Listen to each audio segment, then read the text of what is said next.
po ng kabataan, full support po ang inyong lingkod na si Congressman Carlo Lopez. Bago po ako magtapos, nandito po, gusto ko lang po panggitin, nandito na po, palakpakan po natin. Yon, Risto Moreno.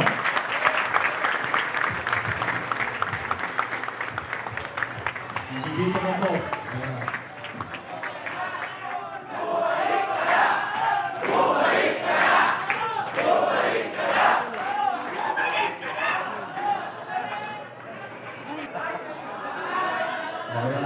Bibilisan ko na.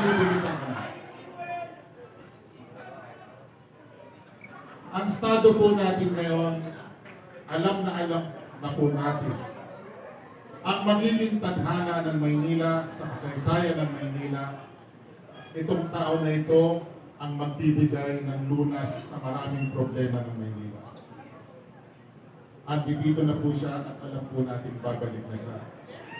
Kaya, sa ating pong mga kabataan, ako'y natutuwa sa inyong lahat na nandito kayo ngayon at kayo ang makakasama ng ating pong mahal na Yorme Isko Moreno. Dahil nanindigan po kayo, hindi kayo, ulitin ko, hindi kayo nasilaw sa mga makikislat at magagandang salita nila. Nandito kayo dahil kayo ay naniniwala at meron kayong paninindigan. Kaya muli, ako po ay nagpapasalamat na nandito kayo at sinasamahan nyo ang aksyon para sa magagandang advokasya ng ating pong mahal na Yorme Isko Moreno at ang kanya pong kasama na si Vice G. Atienza. Hindi na po ako magpapakatagal doon. Gusto ko pa sana magsalita ng 1 oras kasi mahina yung palakpak ng 2nd distrito ng Maynila. Dahil pumalakpak sila sa akin, okay na, pwede na yun. Pwede na nila akong paalisin. Maraming salamat po sa inyong lahat. Magandang tanghali po sa iyo. Maraming salamat. Isko Moreno!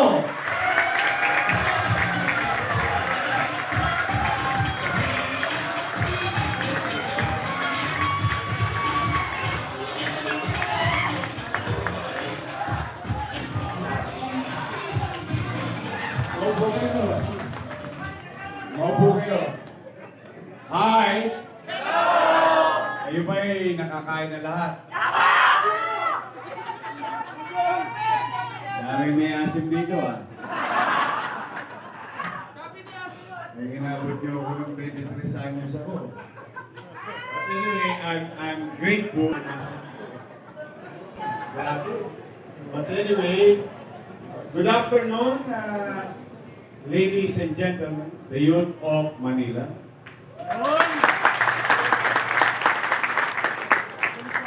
Happy Sunday. I hope there will be more happy Sundays in our life in the city of Manila in the coming months and years. We'd like to recognize ito congressman na ito yung namimiss ng kabataan sa 5th District. Kasi noong araw, every year, ay gusto ko rin sila makita. Yeah. Every year, merong sports fest ang Kabaka. Hindi sa barangay, kundi sa buong District 5. It's a district level competition done for so many decades under his leadership. Be that as it may, medyo nalulungkot tayo ngayon. Mukhang nakalimutan na yata yung mga gawain pang kabataan. Yung iba nating ilang Crocs. Uso-uso yata yung Crocs yun. Maganda yata yung chinelas yun, no? Buhaya. Yung Crocs, no? Buhaya yun, uso Yorme. mo lang, puro AX, tupad.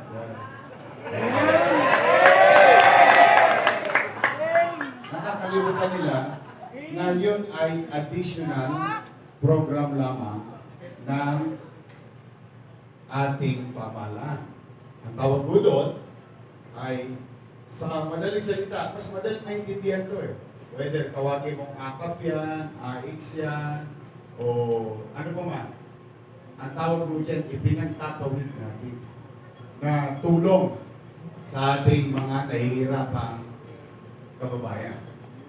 I, for one, as a former Undersecretary of DSWD, I know the basic principle of extending such financial assistance. But that is not the job of being a congressman. Congressman, hindi yan tumidila habang nagpapapicture.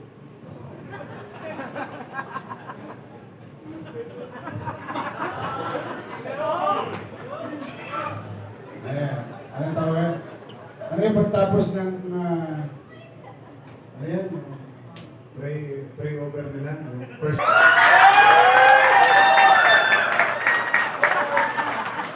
Tapos, siyempre, lahat ng kanyang mga nasasakupan, tutulong naman sa simbahan. Tama naman. Obligasyon natin yun.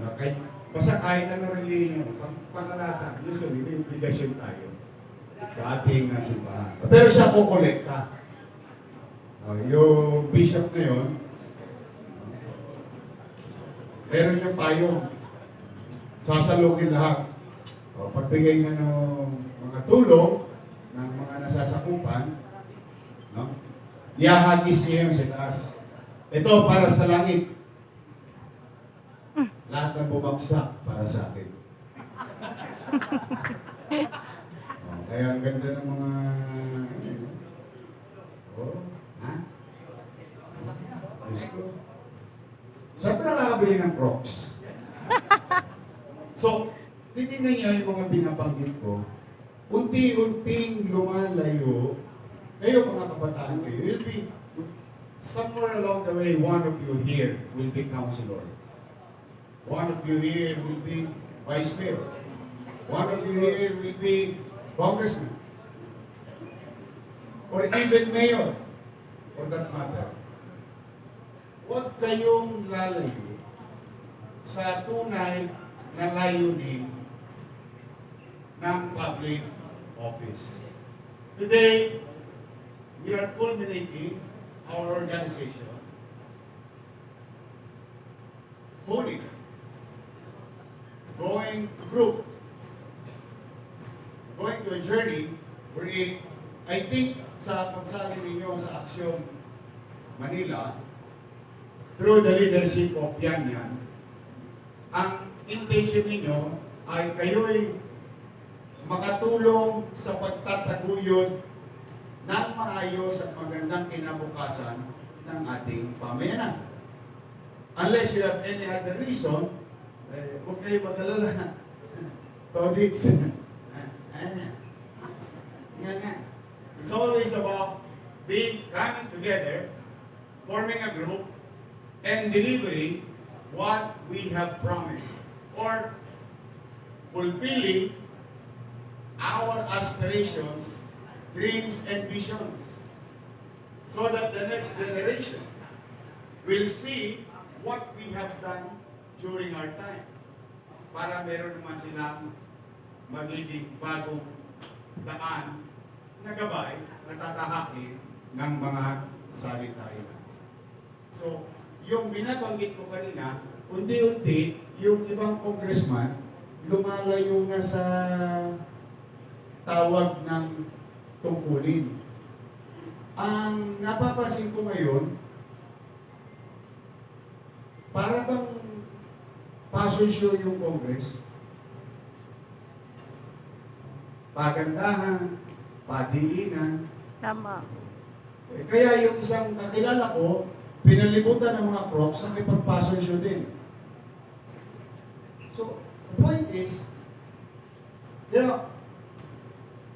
wala namang masamang mag-asam ng mga bagay sa buhay. Mano pat ito'y pinagsikapan ninyo.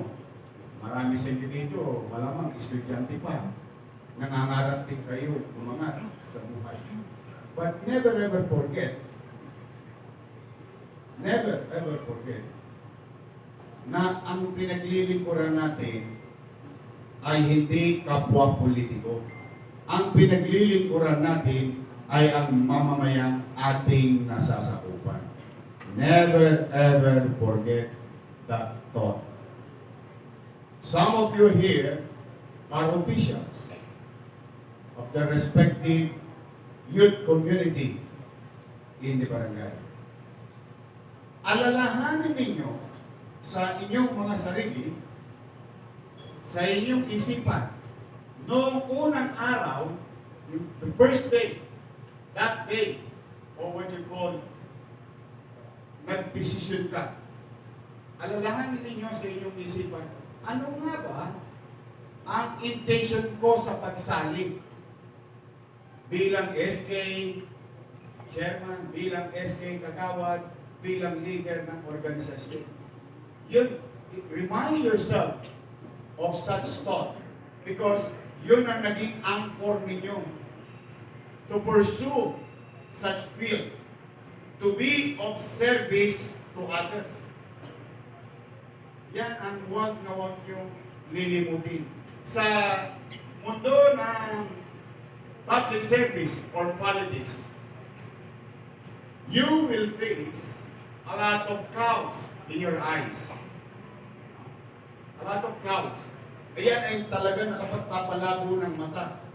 Yang mga ulap sa harapan natin. So, you must learn paano hahawiin ang ulap upang maibalik mo ulit ang malinaw mong pananaw sa iyong tatahaking landas o tinatahak na landas, which is ang paglilingkod sa kapwa. Kaya kayo, masaya kami na sumama kayo sa ganitong organisasyon because Joey Oy, Amado Bagaching, Carlo Lopez, JTV, Ernix, at Apple Nieto, sila ay pinakisuyuan ko na naway magbalik sa paglilingkod upang maibalik yung mga nauna nang nakita ko nung araw kung saan sila ay may pagkilos sa ating mamamayan. Hindi lamang kung ano yung may bibigay natin candy ngayon na napakatamis sa panlasa ng tao. Kung hindi kung anong mabibigay natin pwedeng pakinabangan nila sa kasalukuyan at pakinabangan ng mga anak nila sa mga darating na panahon. Kaya ang pagsalin nyo dito ay may kaakibat na responsibilidad. Ako naman ay magpapaalala, may panahon pa kayong umatras. May panahon pa kayong magbago ang isip. Ngunit kung kayo naman, desidido na, in our own little way, with our team, under aksyon demokratiko, we will do our best na hindi kayo mapahiya sa pagsama ninyo sa amin, sa aming karahatin.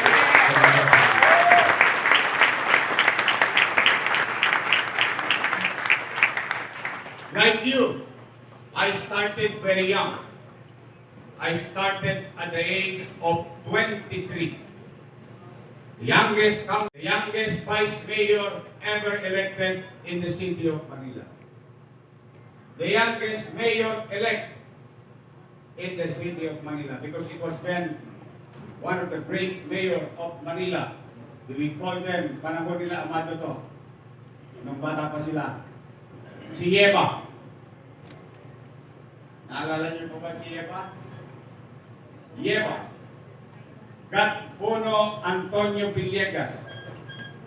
He was called Yeba because Yeba means young, energetic, brilliant achiever. But he became mayor through natural succession. I became mayor through election in a very young age. So, my point saying that to you is that it is achievable. Pwedeng mangyari sa inyo yung nangyari sa akin. Basta yung sinabi ko na sa pauna kong salita ay hindi nyo lilimutin ang dahilan. No matter what will be the consequences of your choices in politics, as long that choice prioritize or we prioritize our people. Pwede kang ipako sa krus, akusahan ka ng kung sino-sino, ng kapwa mo politiko. Pwede kang hagisan ng putik. But you have to stay the course. Stay in that belief of yours. Stay in that principle. And your reason joining such group, joining and participating sa kurso na kung saan ang hangat lang naman natin maiangat ang pamumuhay at katayuan ng mga batang Maynila sa ating lungsod.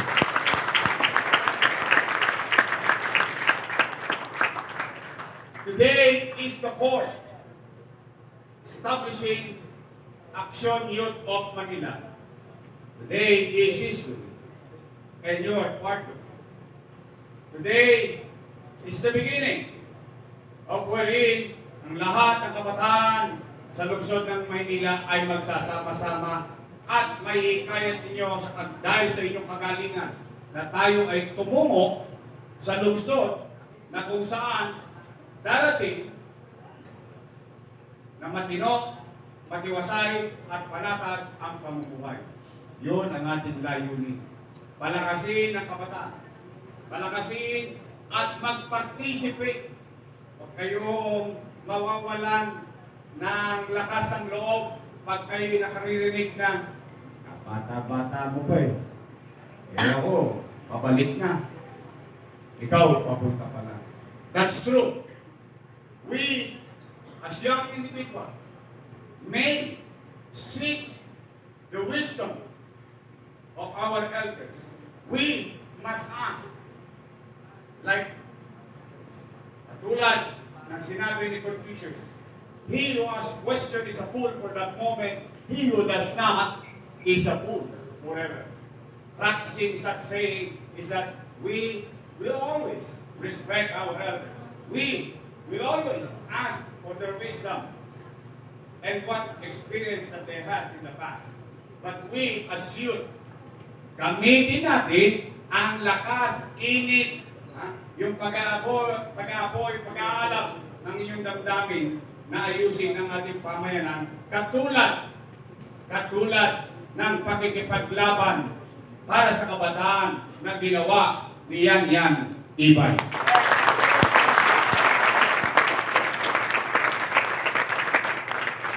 Hindi siya nagpatiklop. Kahit na medyo siya'y pinagtutulungan.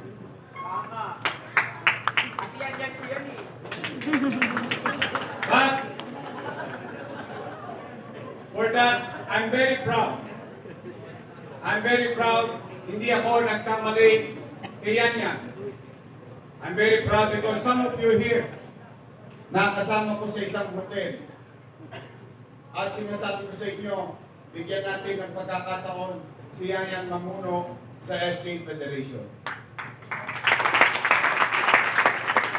Please, matapos ang ilong ko na makasasalubong ko kayo sa kalsada, Eskinita, Avenida, Boulevard ng lungsod ng Maynila na may isang bata tayong natagpuan.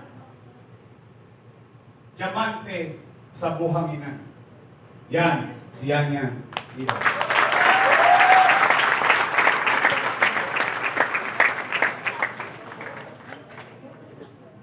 Mahirap yung ginawa to, Rich. Sa totoo lang. Pero pinakita niya sa inyo na kahit sa murang edad, napapalibutan ng may mga nakatatanda sa kanya. nanindigan siya. At the same time, while she was firm about what she believes, that what is right and what is wrong, she continued to show respect to our elders. Yan ang simbolo ng kabataan ng lungsod ng Maynila.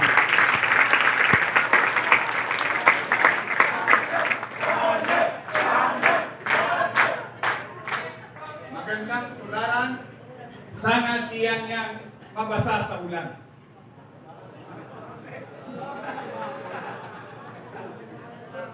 Okay. Ang mga mabubuti dapat dumarami. We're very proud of you, Richard and I, and your team. At least, hindi kami nagkamali sa iyo. Ngayon naman, nais ko ipakilala sa inyo ang aking partner, isa ring bata, political science graduate. Since nakita niya na ang katatayuan ng mundo ng public service at a very young age. Isang misyonaryo, broadcaster, nag-aral. Higit sa lahat, may asin pa.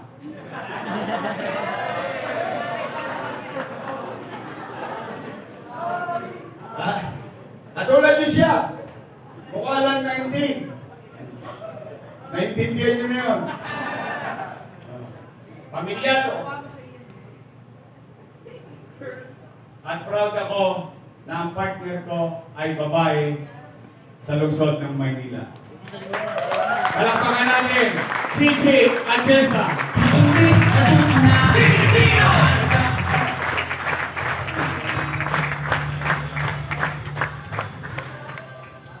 So sa inyong lahat na inalay niyo sa amin,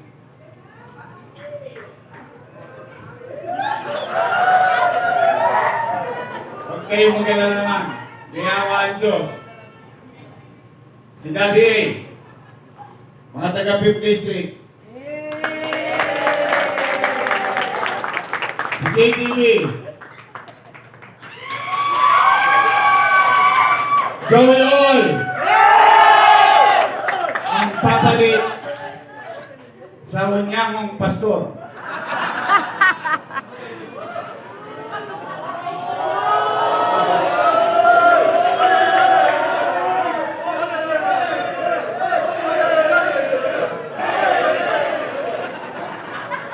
Yung mga kabataan babae, mag-ingat kayo doon, ha? Kung mga dila, kala ko. Buhaya ko, haba ng dila.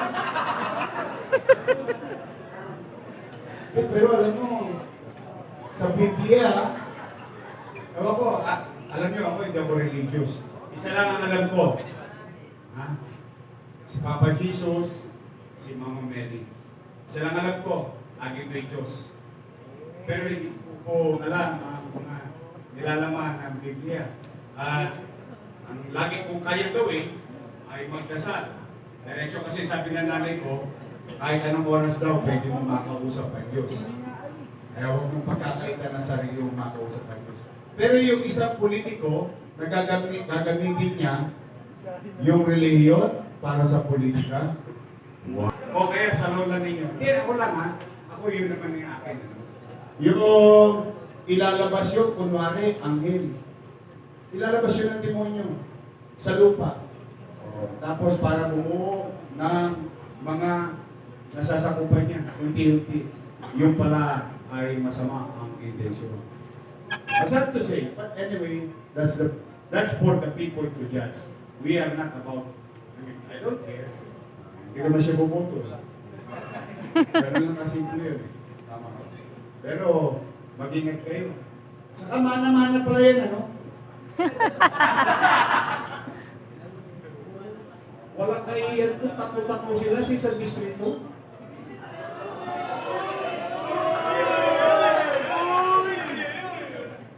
Hindi. Yung mga taga-ibang distrito, siya sa atin ninyo. Maduduwal kayo. Ako naiya ako. Ito daw yan. Naano na ako ba? Kapal box. Bagay kasi yung buhaya maganda sa pag, ano? Maganda sa sapatos, matibay, yung makapal. Pero magbabayaran nila yan sa tao pa. Basta tayo dito, sama-sama tayo. Ituro natin ang tamang daan. Tulungan nyo kami magtaguyod ng mga programa kapaki-pakinabang sa ating nasasabi. Tao muna. Tao muna. Hindi pamilya nila. Tao muna. So, anyway, are you guys ready? Yes! Baka mamaya pagka bumahan ng Ike's, ha? Uso-uso pa rin ang Gino ngayon.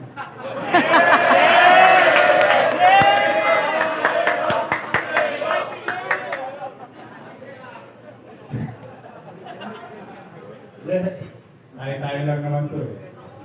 Basta ang importante, tulog-tulog na lang tayo. Tapos hayaan natin ang taong bayan ng humusga. Yun na lang siguro, no? O ready na ba kayo, District 1? District 2, ready na kayo? District 3? District 4? District 5? District 6? Ganyan. Sana siya ganyan. Baka matanggalan ka ulit ang pumili. Huwag ka mag-alala. 1 minute recess.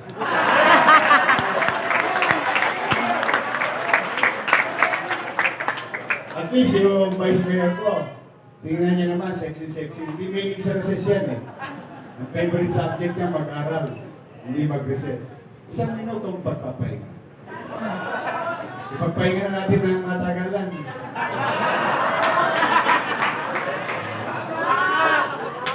Total, tapos na ang recess subject. Sabay-sabay na tayo kumanta. Samahan niyo nga ako. Tan, tan,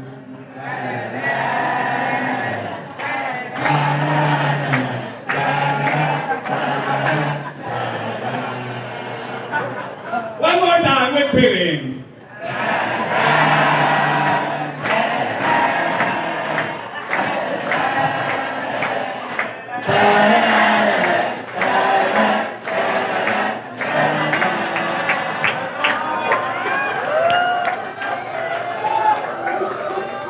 Piloso po talaga mga taga-Maynila. Only, the good thing about being Batang Maynila, ikaw yung nakakaintindi ng utak, ng tataba ng utak ng mga Batang Maynila. I mean, we speak the same language. We live in the same community.